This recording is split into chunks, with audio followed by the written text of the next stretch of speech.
Hey, everybody, it's Wednesday, December 10th, 2025. I'm Allison Gill. And I'm Dana Goldberg, and this is Beans Talk.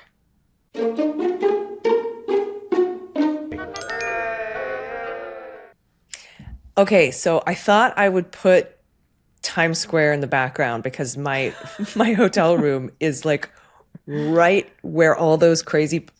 Look. Yeah, no, you can't backlight like that. You just can't. It's a nice thought, but you can't put Times Square in the background unless it's a screensaver. No, so I'm just going to let it behind me so I look angelic. Ooh. Oh, there you go. You do look angelic, though. But you also looked angelic on stage last night. Allison joined me at work. We were at the Brick Awards for the Stonewall Inn initiative. Stonewall Inn gives back. We were raising money to create more safe spaces globally for LGBTQ people. And my co-host came on stage with me and donated $10,000, the equivalent of a portion of her veterans benefits. She can't donate her veterans benefits. That's against the law. But she can donate a portion equivalent to, and she gave a $10,000 donation to this organization. We did here at the Daily Beans. Yeah, we sure did. And it was amazing. And you had to tell me about it because I was like, my whole brain went away from me when I was on stage for that. You definitely did. Yeah. I was like, hey. Hello. And it was just an incredible time. I met so many amazing people.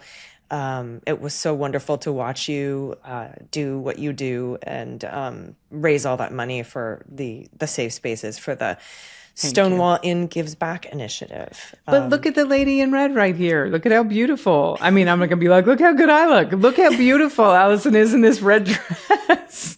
Well, thank you so much. I had an amazing time, and I'm doing a little bit of self-care. I know that you had a lot of questions for me about how I spend my day and if I have enough time for myself to rest when we had breakfast this morning. But I ended up scoring a ticket. I'm going to go see my first Broadway show ever. I mean, I've seen Hamilton, but not on Broadway. Yeah. But I bought a ticket to see Death Becomes Her, which is right across the street. Oh, so good. Who's starring in it right now? Do you know? I don't know. I don't remember. Good. Be surprised. Be surprised. But because honestly, really I don't want to say excited. who cares. Sometimes it's really nice when it's not that big A-lister name, because you get to see these other Broadway stars that are equally as talented, but they maybe haven't had the same opportunities or haven't been on the same stages.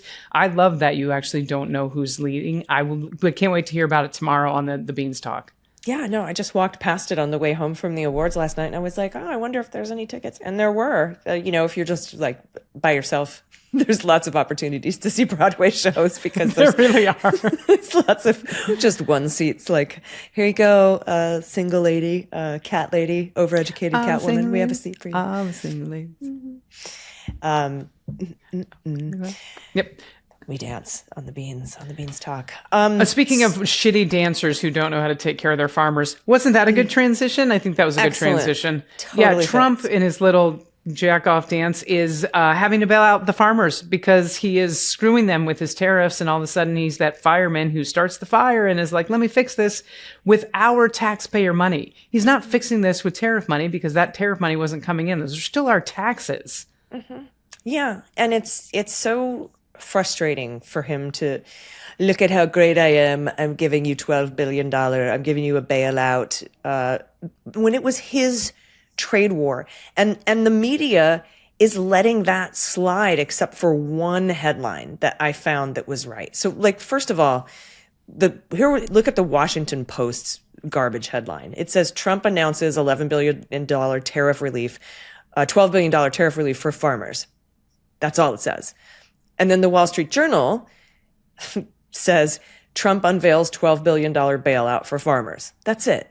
Not referencing that he's the person who got us the need to have to bail out the farmers. Of course they're not going to throw him under the bus. The Times actually said what was true. Mm-hmm. Yeah, they actually got it right. Go for it. Yeah. Yeah, they said Trump promises farmers $12 billion to blunt fallout from his trade war. Trade war. That's how you deliver the news with the truth. Mm-hmm. And they were the only story. We read it on the Long Beans. I picked that story to read because they were the only ones that pointed out the fact that we are in this position to have to bail out the farmers because of Donald Trump himself and his policies. His tariffs caused China to stop buying soybeans. So China decided to buy all their soybeans from Argentina. Trump then gave 40 billion of our dollars to Argentina. And now we have to bail out our farmers to the tune of 12 billion. So we're out $52 billion because of his stupid tariffs that are probably Which is illegal. just shocking because he's such a good businessman. I mean, isn't that what we were sold? Yeah, now I know how you Barnett, bankrupt a casino. So much of his, I blame Barnett for so much of this bullshit. I'm like, how can you possibly bankrupt a casino? And now I know how. Yeah, absolutely. One of the most lucrative businesses in the world. Just give it to a Trump. Give it to the daddy. Yeah, and there's just so many garbage people. When we talk about Hegseth, we talked about Tom Cotton yesterday and his, well, maybe he was taking his shirt off to get a tan when he talked about the shipwreck survivors of the extrajudicial murder on the high seas. And now we're starting to see ICE agents get arrested for crimes because that is the type of person that ICE is recruiting, right? When you talk about what ICE is like and what the cops are like, you have to talk about the recruiting tactics. So Brian Klaas talked a lot about this in his book about power corrupting people. And I really recommend it. It's a great book. You should pick it up. I think we did a book review on the Daily Beans book club for it. But there was a story that didn't make it into the Audio Beans podcast, but a Cincinnati ICE agent was arrested for domestic violence this week. Oh, and this guy's a piece of shit. He's a 47-year-old. His name's Samuel Saxon. We have no problem naming him on this podcast. He put a woman in a chokehold. By the way, prosecutors want him held without bail, which, as it should be, there's a hearing for him on Thursday. This is the thing. Cops had been to his house, Allison, 22 times in the last year and a half. That is quite the visitation rate. And these are the kinds of people, like you said, that ICE is getting. You don't have to have any sort of experience. You definitely don't have to be law enforcement. We're going to train you in a week and a half or 2 days, and then we'll take, I don't know, $50,000 of your student loan debt. Most of them don't have student loan debts because, with all due respect, not many of the people that are getting hired by ICE have a higher education. It's just a mess, but I'm glad that at least there's a light being shined on these people who are breaking the laws, because they are breaking the laws that one day they're going to have to pay for. But this is a law that was broken that has nothing to do with his job at ICE. Yeah. Military wouldn't take you because you couldn't pass the ASVAB. The police academy wouldn't take you because you had mental health issues that came up on your screening. ICE welcomes you with open arms. That should be their motto. That should be their new training video. Mm-hmm. Can't get into the military? Yep. Police don't want you? Join ICE. Yeah. Yeah. I think that really amazing kid, that songwriter who kind of reminds me of Bob Dylan. Oh, I love him so much. Wells, maybe, I think his last name is. Let me see if I can find him. Wells has a song about ICE that is kind of like that. Like, this is who we take. I think he was just on Colbert. Yeah, he was. Yeah. He's been on a couple times too. Yeah. And, Colbert, I think, is being canceled next year. Jesse Wells. Sorry to interrupt. Jesse Wells. Yeah. We want to make sure, if you don't follow Jesse Wells on Instagram, go do it now. It's Wells, Wells Music.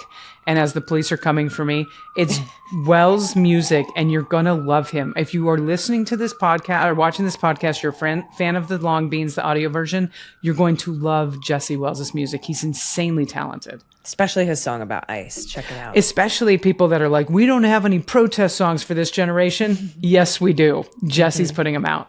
It's really good. And he's like selling out massive crowds now. So good for that kid.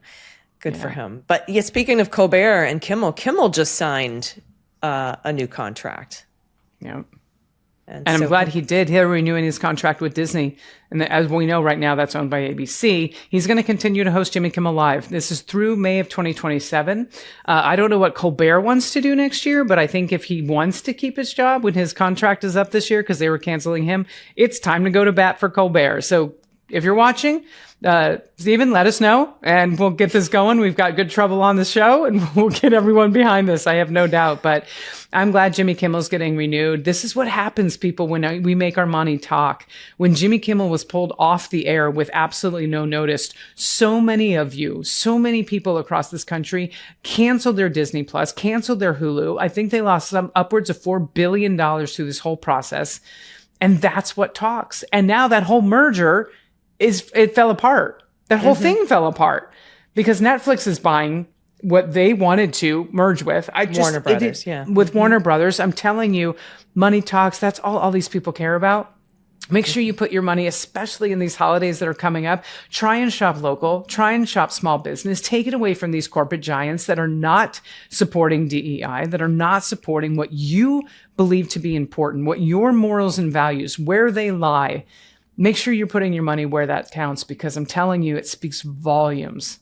Yeah. And there's some great tools that I think Human Rights Campaign has to find out which businesses have tanked or trashed their DEI programs to sort of comply or bend the knee to this administration so that they don't, get in trouble or whatever. But yeah, we told Disney, and Disney owns ABC, and they put him back on. They restored him and put him back on the affiliates. I'm worried about Sinclair. I'm worried about them buying up Scripps, which runs my San Diego affiliate for ABC, which is why I was able to continue to watch Kimmel after the other affiliates pulled him. But I'm glad he signed this contract. It's like a nice little twist of the knife it really is into Trump to be like, yeah, I'm back and I got another contract, and I hope we get just as loud for Colbert.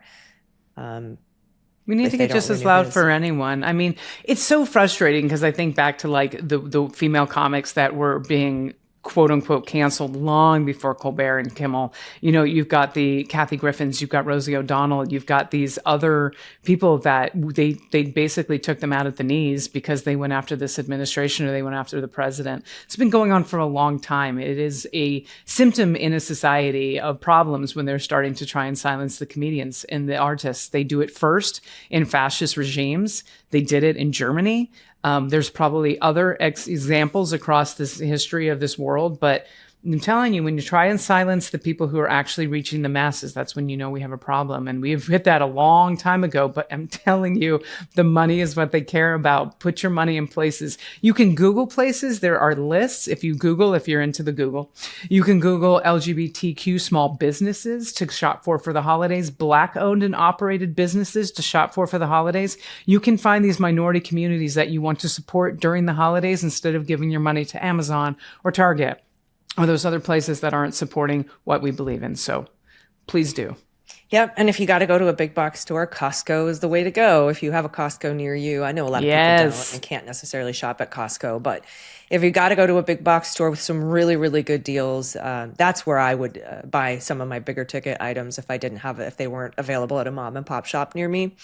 Yeah. 'Cause that's kind of like my order of operations, right? Like I check mom and pops, I check local businesses, and if I can't get it there, then I see if I can get it at Costco because I don't want to go to Target. I don't want to go to Amazon. I want to avoid all that if I possibly can. And of course, what I do is I buy books for the holidays. I'll buy 10 books at a time if I love a book.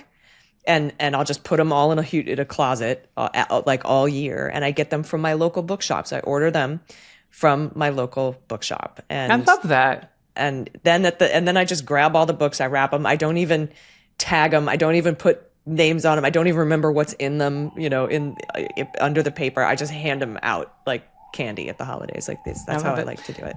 And listen, I know not everyone gives gifts for the holidays. Not everyone can afford a lot of gifts for the holidays. I am a words of affirmation person. I mean, that's one of my love languages. Write a card to someone, write a letter, draw a picture. So many talented people out there that you don't have to really, go into the commercialism of these holidays. Just celebrate them the way you like to, but try and do it locally. Yeah, I got to call my mom. That reminds me. As soon as my mom too. As soon as I resigned from my job as the Prime Minister of Australia, like Alina Habba just quit her job. Oh, yes. I was like, wait, what? Are you okay? No, just today. I was just thinking about that, yesterday. Like, she's quitting a job she doesn't even have. That's embarrassing. That's just embarrassing. So I'm like, that reminds me. I need to resign as the Prime Minister of Australia. I would think you do. You've done your job. Now you have. I've done my bid for God and country. I think it's time I step down. All right, everyone. Thank you so much for watching Beans Talk. Thank you for being here. Thank you for supporting us. It's because of you that we can do stuff like this. And you're just an incredible community. The good news today on the Audio Beans podcast was amazing. Just full of really incredible, creative, empathetic, fantastic people that listen to this program. So thank you from the bottom of my heart. Yep. All right. I think that's it. We still don't know how to sign off. So, Allison, I'm just going to cover my eyes and assume, are they gone? Is everybody gone? Okay. All right. Great. No, I can't get my chair back up. I'll just record like this. Oh my God. Thanks for putting up with us, everyone. We'll see you next time on the Beanstalk. Bye. Bye. With swearing. Jelly beans, jelly beans.